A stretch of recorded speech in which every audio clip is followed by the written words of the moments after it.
I'm going to be talking about wrestling, which I just saw the 3-hour Slammy show of Raw. And I'm going to stop you before you even start. And I know a lot of you are going to get on my case for watching wrestling. And, you know, you're right. You're absolutely right. I don't know why I was watching today. I don't know why I used to watch before. And honest to God, I don't know. And I don't know anymore what I'm doing watching this horrible show. And I've never felt compelled to come on screen and talk about it, let alone admit that I've watched wrestling. But this was so bad. So enormously bad. You know what's funny was, I was actually watching TNA Impact, and that show, as for everything I've ever said about Raw, or I'm going to say about Raw, Impact is so much worse. It's almost like you can't... I've seen backyard wrestling shows where people clobber each other with fluorescent light tubes that is better booked than TNA Impact. But let's just forget about that for now. And, you know, there's so much better wrestling that goes on, like even Dragon's Gate or Ring of Honor and stuff like that, but Raw... Have we reached a point now where we just don't care? It doesn't make any sense. Nothing that goes on this show is good or watchable in any way, and they felt compelled. They're like 2 hours was not enough to contain this fucking show. We need to go 3. To think that any asshole is willing to sit through 3 hours of this stuff. My God! Like, it's a wonder I sat through it, and the only reason I sat through it was because I could not believe the car wreck that I was watching going on this show. And, you know...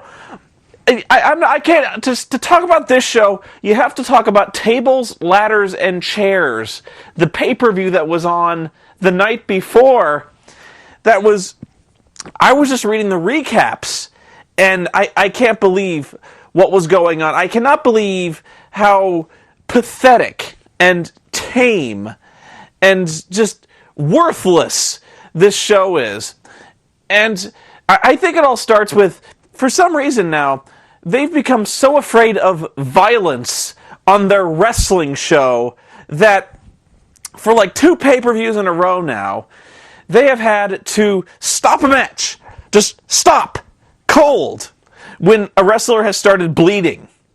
I remember the Iron Man match between John Cena and Randy Orton, and we're going to come back to that, where Cena gets busted open over the eye and he's bleeding. They're like, no, stop the clock, stop the match.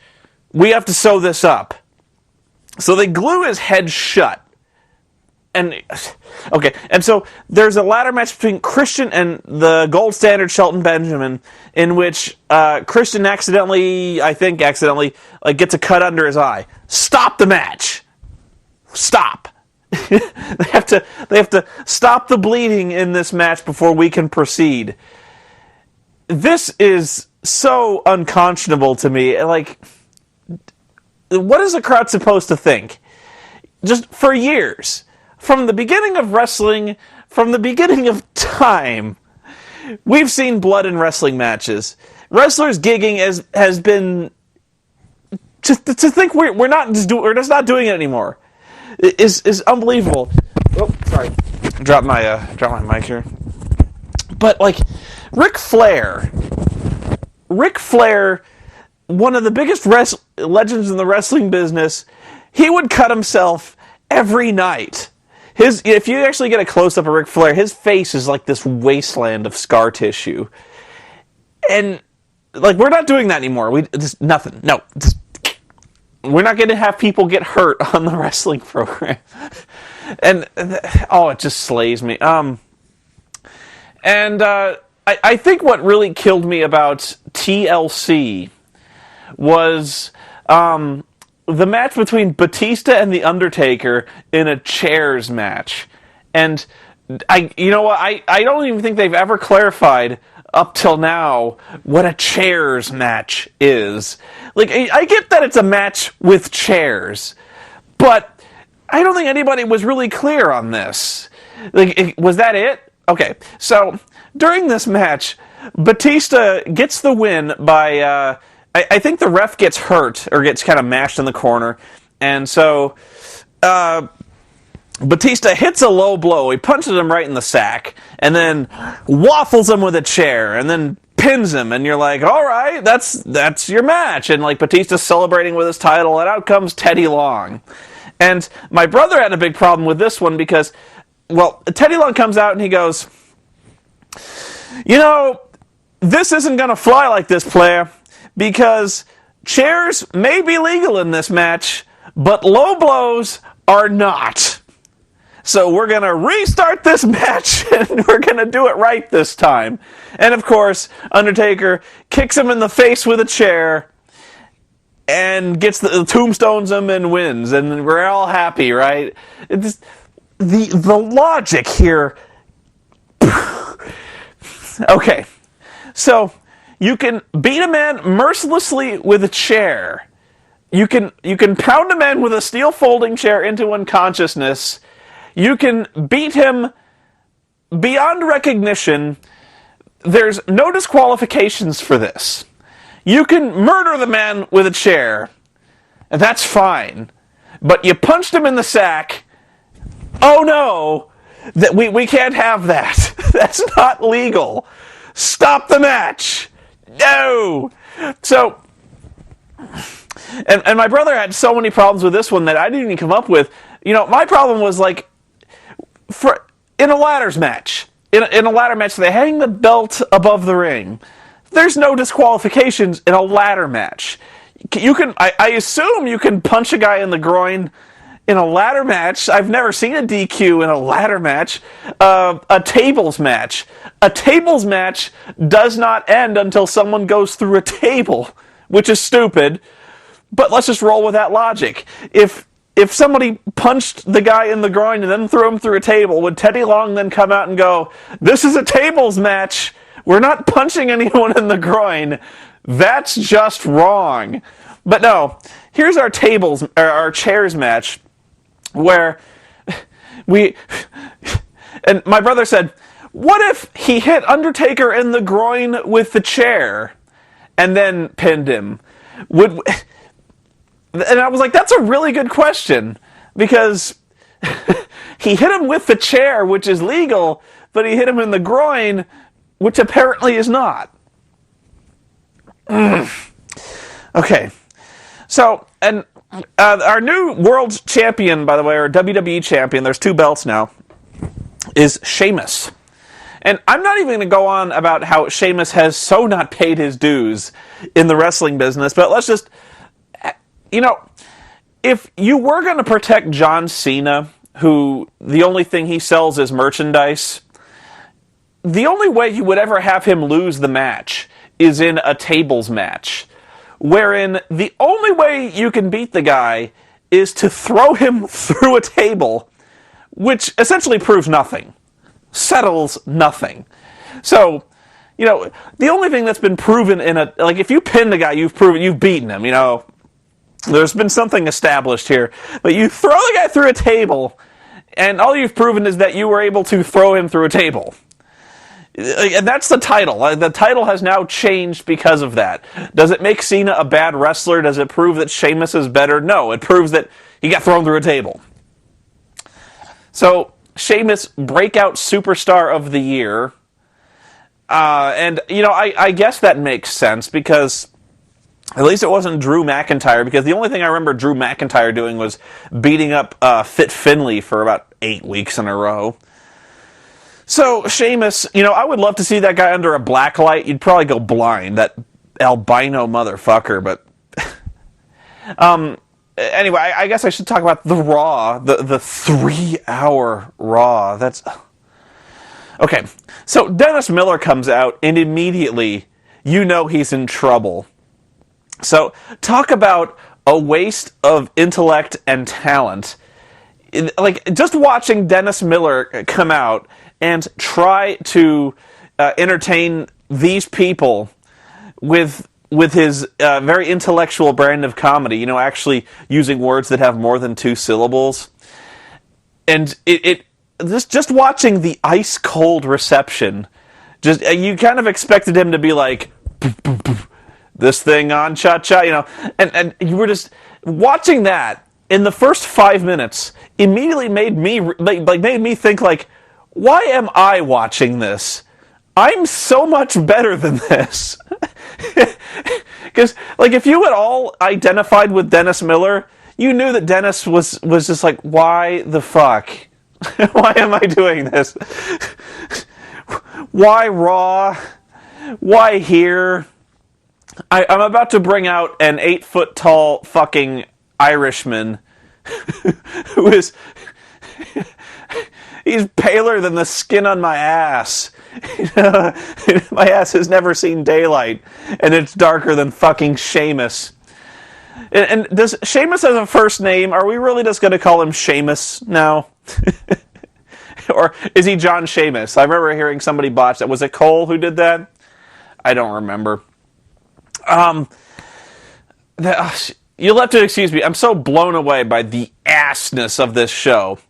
But I think where it really struck home to me was we were going to get this by the Tag Team of the Year, Jericho and Big Show.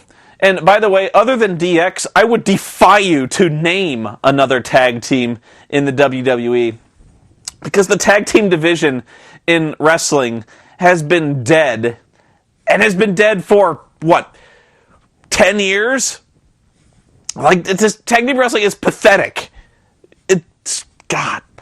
The very notion that we have named tag teams blows my mind now, because actually we have more named tag teams than I can remember in a long time, like the Hart Dynasty. By the way, how weak is that connection to the Harts? You have D.H. Smith, who is I think the son of Davey Boy Smith, who was in the Hart Foundation. Not a Hart, but in the Hart Foundation. So you're like, tenuous but okay. And then you have Tyson Kidd, who was the last graduate of the Hart Dungeon, he's nothing to do with the Harts. So, like, that's your Hart Dynasty. I think they just have them put together because, like, they just want to get that Bret Hart guitar lick in when they come out. Like, beep! Crime time. DX, the most rebellious counterculture mid-40s married fathers. To think that Shawn Michaels, the Christian dynamo now, and Triple H, the 40-year-old guy who's banging the boss's daughter, they represent the revolution in the WWE. And Jericho and the Big Show. So they win Tag Team of the Year, and they're like, I'm going to... Show is like, we're going to retain... I mean, what? Regain, yeah, that's why he's the smart one. We're going to regain the Tag Team Championships. And so, we're going to challenge DX tonight. We're going to get our titles back. And so, here we go. Big match where... I can't... It has to be the worst... I admit I'm biased right now, and this is fresh in my mind. But this is just about the stupidest thing I've ever seen in wrestling. And I'm thinking like gobbledygooker, Mark Henry Mae Young giving birth to Mark Henry's hand fetus child, the Shockmaster. They're all funnier, but I cannot think of a stupider moment than the DX Jericho rematch, which was over in just about 2 seconds. They get in the ring, the bell rings, and then I think Triple H bitch slaps the ref or shoves the ref down. Ref calls for the bell, disqualifies DX. Your winners are Jericho, but since the title doesn't change hands on a disqualification, DX is still your champions. And then Jericho is thrown out of the arena, thrown off of Raw, and we're happy about this.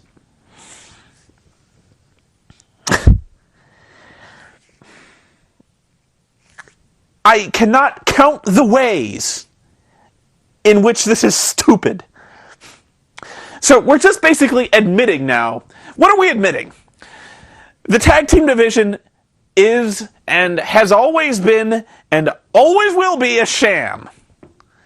2, DX does not give a shit about wrestling. They don't give a shit about money. They don't give a shit about their record. They don't give a shit about putting anybody over. They don't give a shit about the fans. They don't want to entertain people. And they don't give a shit about the wrestling business in general. We're admitting that wrestling matches in general are meaningless because nothing really matters unless you happen to be Triple H or Shawn Michaels or John Cena, because winning in matches doesn't matter. Winning doesn't, unless it's a title match, it doesn't matter. You can just, and if you're the champion, you don't have to defend your title. You don't have to wrestle a match you don't want to. If you're the champion, all you gotta do is push the ref the hell over, get disqualified, and go home. That's WWE. Get yourself DQ'd, and who gives a shit? And we've been doing this for a while. It occurred to me with the whole Randy Orton thing, and damn you for making me remember Randy Orton, because I take great pains to block that fucking wrestling zombie from my head. But for months, he was just trying to get himself disqualified. I remember several pay-per-views where they just kept restarting the match because Orton kept trying to find every way to weasel out of the match, like getting disqualified intentionally, getting himself counted out, having people run in and just hit him to get himself disqualified. And it just occurred to me, we've been doing this for a while. So, WrestleMania, if the champion doesn't feel like wrestling at WrestleMania, he can just get himself disqualified. If Shawn Michaels wants to beat The Undertaker and snap his undefeated streak at WrestleMania, all Shawn Michaels has to do is have Triple H run in at the very beginning of the match and punch him in the face. Getting The Undertaker disqualified, Shawn Michaels wins by DQ. Who cares? Who cares? I don't care. They don't care. Who's writing this? I don't know. What kind of precedent are we setting here? Where you just get yourself disqualified.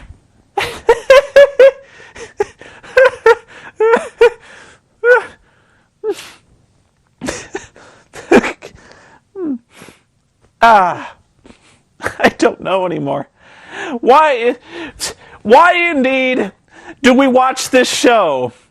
Why do you pay for tickets? The matches don't mean anything. And we're just flat out telling you they don't mean anything. Why do you bother? It's all fake. It's just... And on Impact, they had a segment where fucking Mick Foley, he goes backstage and he runs into the writers and he runs into Vince Russo and he's like, "You guys do a great job. So why don't you write for me a segment where Dixie Carter returns my calls? Hey, wrestling's fake." I know that it's fake. You know that it's fake. We all know. But we're watching. We're watching because it tells a story. We're watching because we'd like to pretend. We'd like to escape for a little bit. But you might as well... You're not even trying, are you?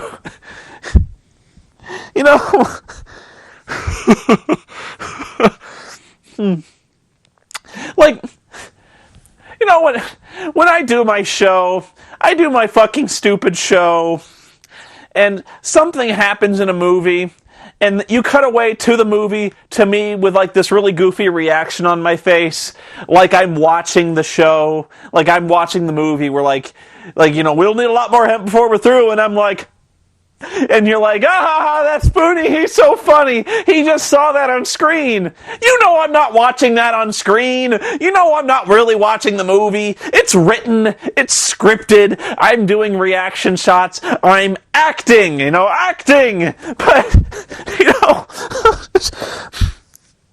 why didn't they just print out their lines on a piece of paper, bring them out, and stand in the middle of the ring and read their lines?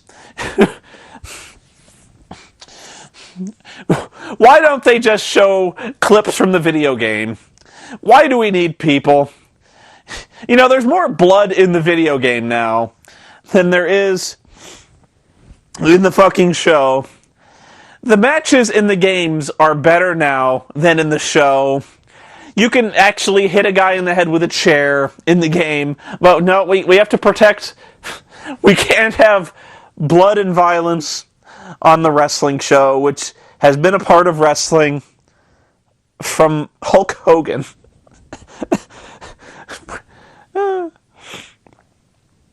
So, Triple H comes down to do the award for Match of the Year. And you're like, talk about a way, like, telegraph, incoming. I wonder who will win Match of the Year now that Triple H, one half of DX, is coming out to present. Sure enough, Shawn Michaels. If Triple H had actually said, CM Punk and Jeff Hardy, and CM Punk came out, and CM Punk is like, why are you here? I don't know. You think we're stupid? How goddamn. What other awards were there? Diva of the Year. I was really hoping this would go to like Michelle McCool, just because I would love to see like the worst actress in this show, Michelle McCool or Melina, who.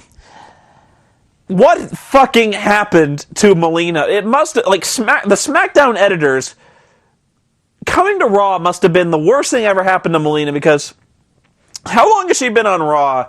Has she done a single move successfully yet? So Maria wins. And Maria, who's been off the show with injury, I think, for how many months?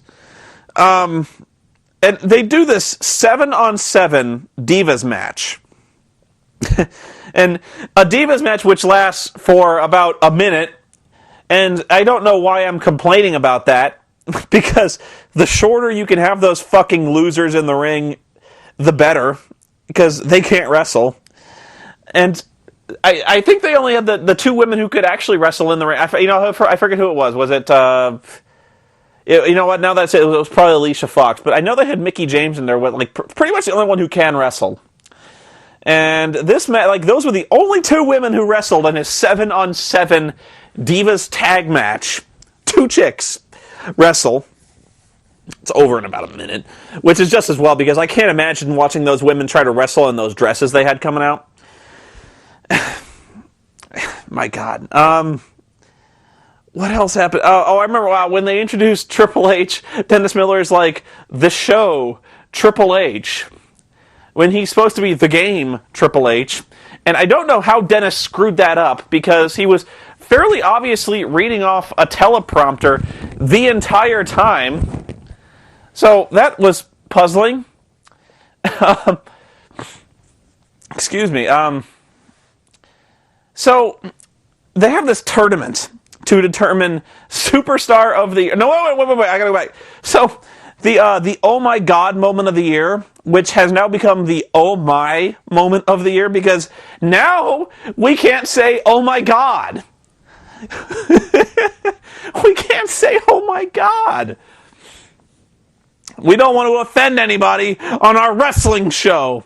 A wrestling show that used to have figures like the fucking Iron Sheik. We used to have like General Adnan and the fucking Sergeant Slaughter who was siding with the Iraqis during Operation Desert Storm.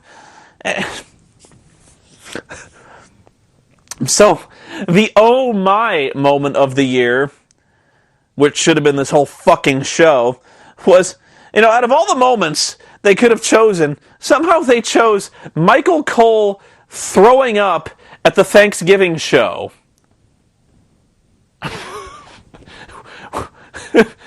Who saw that? You had these wrestlers doing these great things. Jeff Hardy jumping off a fucking ladder, which was actually sad to consider being like the most extreme moment on that fucking show. Michael Cole fake throwing up on a guy. If that's what it takes to shock you, how sad is it that... How sad indeed.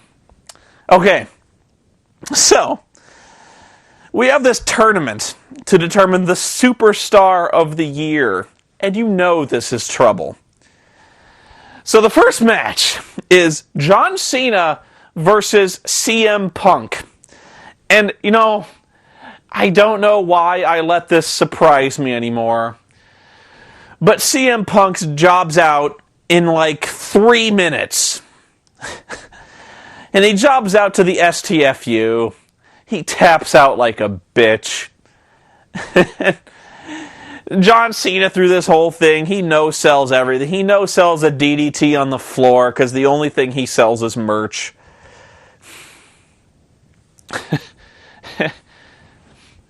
And when did the STFU, just this no-talent fuckstick is busting out STFs like he's some kind of technical wrestler.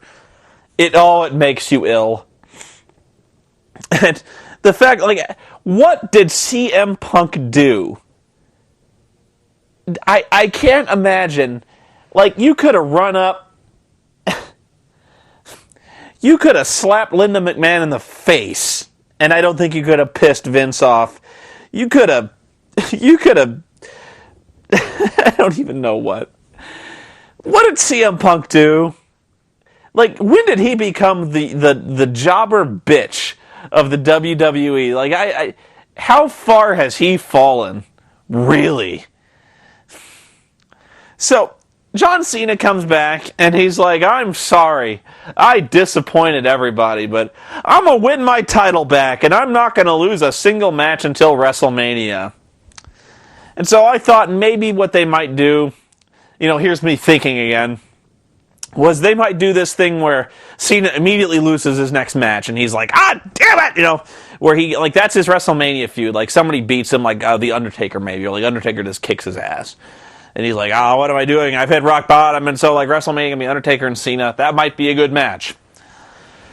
But no, we've pretty much admitted now he's not losing a single match until WrestleMania, so you might as well just book it like Royal Rumble, everything. He's winning all the way through.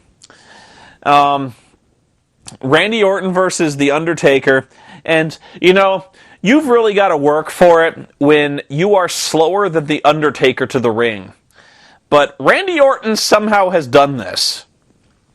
I remember there was this match where it was like a gauntlet match or a handicap match where Cena had to face all of Legacy.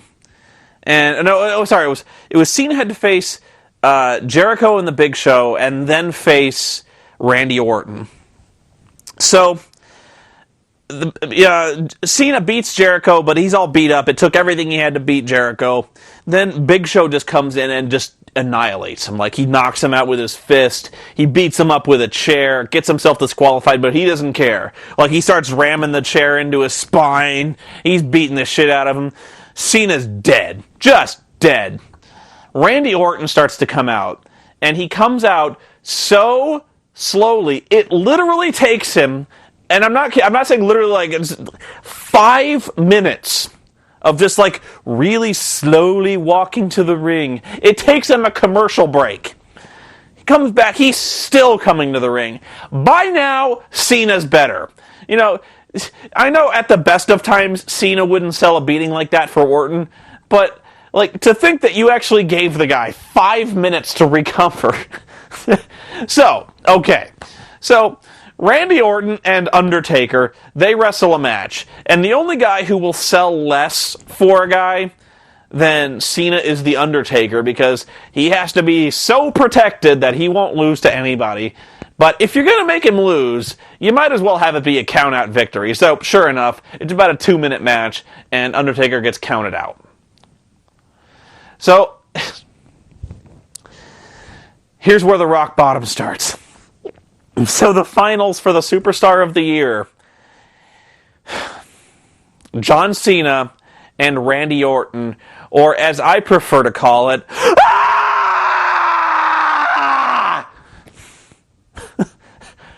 Again!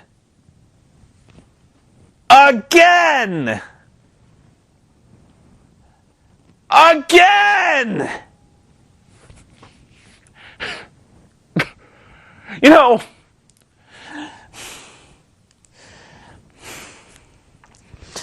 the whole year, every pay-per-view that Raw has had in the last year, the main event has basically been John Cena and Randy Orton for the title. And they have just bounced the title back between these two motherfuckers for a year, if not longer. So, they have a Hell in the Cell, and then Randy Orton wins the Hell in the Cell. And, which should be, Hell in a Cell is where, like, feuds go to die. Where, like there is not a match in the WWE that they consider tougher than Hell in a Cell. But no. John Cena comes back, and he's like, we have to settle this once and for all in the most extreme match we can come up with, an Iron Man match. Because after about 12 consecutive pay-per-views, the one thing people want to see now is an hour of Randy Orton and John Cena. But you know what? We were promised that this was going to be the last time. You know, so the last time, we're going to do this, 60 minutes, it's over. Now, I didn't really believe that. I don't think you did either. But we were going to roll with it. We were like, you know what? As long as it's over, I will fool myself into thinking this. Fine. So they do this thing where Cena wins. You know, nobody is stunned. Nobody's shocked. But whatever. It's over. The next week, they come back. Orton comes back. He's like, I don't care. I want Cena again.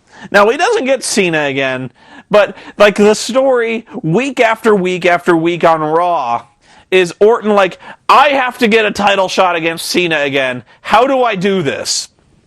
So, and you think I'm kidding. No. Like, he goes to Jesse Ventura, who's hosting Raw, and he's like, I want a title shot against Cena. And Ventura's like, I can't let you have that. It's time for Captain Freedom's workout. Ha! You know, like... So Orton keeps pushing and keeps interfering in matches, and finally Jesse Ventura's like, all right, you can be number one contender if you fight in this match. And you're like, again? So, sure enough, tonight, Orton versus Cena again. To think, you know, I'm sorry that I so rarely find myself speechless. I can talk at length about anything. And I'm watching this show. I'm already pissed off about fucking DX getting themselves DQ'd. And then they're like, for our third hour, be sure to tune in because we're gonna have Orton and Cena again. Is it any better than the last time? No.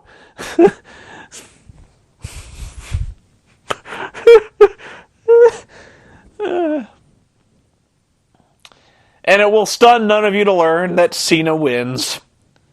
Again.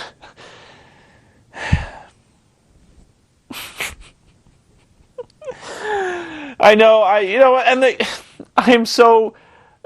I'm forgetting half of the stuff that pissed me off during this show. I remember MVP being out there introducing some god-awful segment. And I think it was Diva of the Year, and you could tell he was so not feeling it. He's just like, why am I... Like, you could tell MVP was like, what the fuck am I doing here?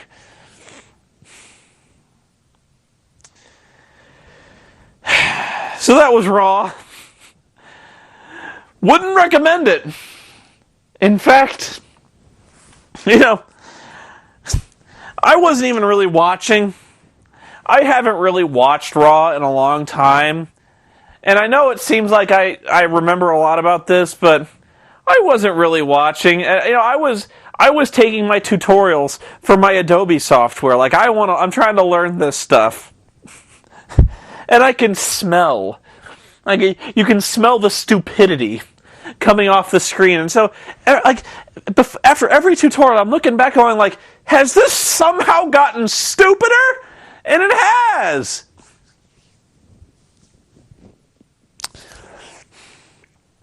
It's like, sometimes you ask yourself questions about the wrestling business. Like, I used to watch ECW a lot. Not the new ECW, which is shit, by the way.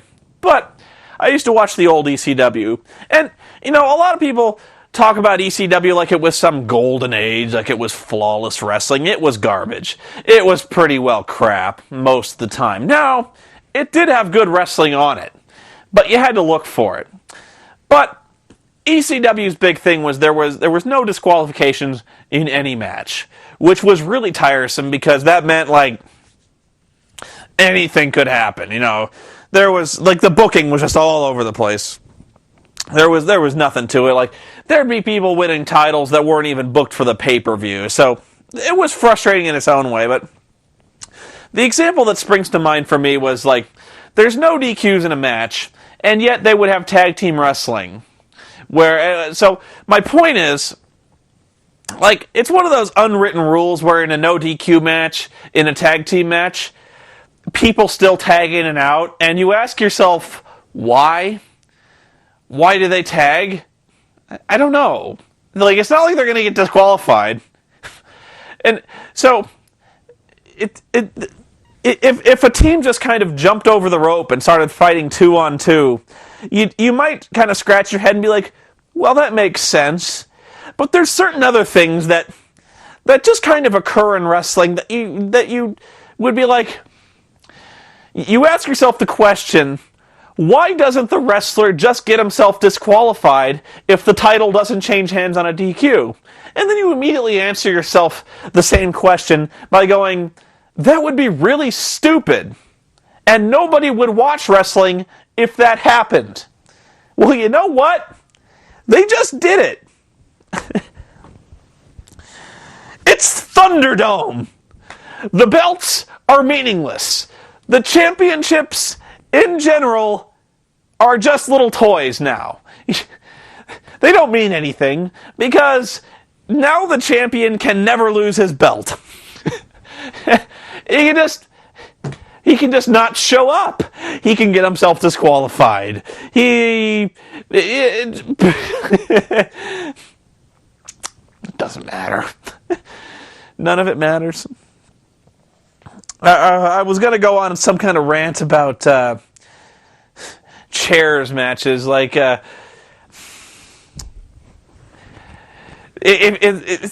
previously in a ladder match, like if it used to be like if somebody got himself disqualified, they'd be like, all right, we'll put you in a no disqualification match, so where you have to win.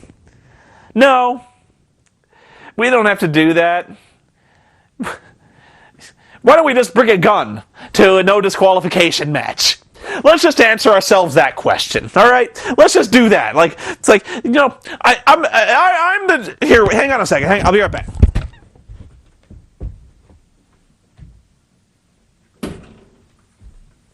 Here. I'm the World Wrestling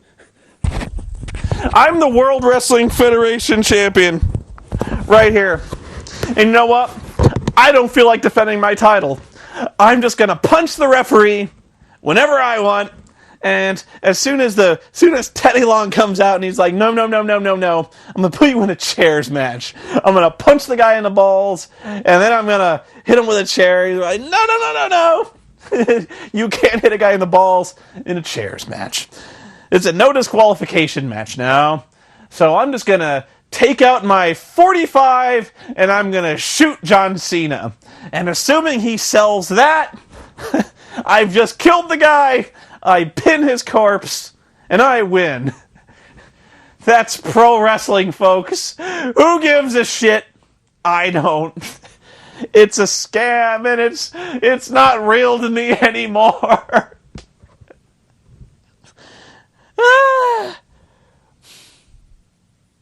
Do you see what this has done to me?